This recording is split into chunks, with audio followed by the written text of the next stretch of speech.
magiging masaya ka pa rin. Minsan, nakakaramdam tayo ng masasakit na karanasan na hindi natin makakalimutan. Ito yung danas na hindi natin mawaring darating sa buhay natin. Ilang beses tayong napapatanong kung bakit tayo nasasaktan. Maaaring nasasaktan nga ngayon dahil sa sobrang kabaitan. Yung tipong naging mabuti ka lang naman, pero bakit may mali pa rin? Bakit may kasalanan ka pa rin? Maaaring nasasaktan ka ngayon dahil sa sobrang kalungkutan. Grabe kasi bumawi ang tadhana. Pipigilan kang maging lubusang masaya. Pagsasabayin lahat ng problema na tipong nagmimitan sila para sa'yo. Maaaring nasasaktan ka ngayon dahil sa self-imposed expectations sa buhay.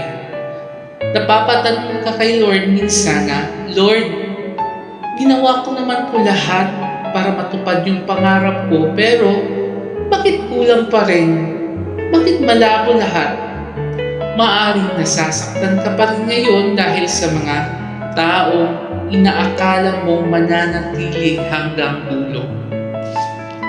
Mga taong akala mong pipiliin ka, mga taong akala mong mamahalin ka, pero hindi naman pala.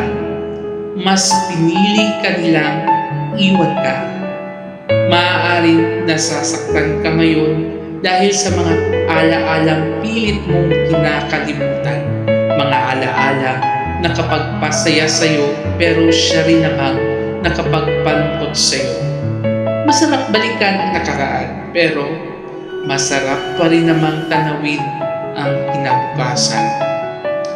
Sa kabila ng lahat ng ito, nakakatuwang isipin na may mas magandang araw pa rin ang darating. Your default mode is to be happy. You deserve to be happy. When all these doubts and problems arise, remember that you will still be happy.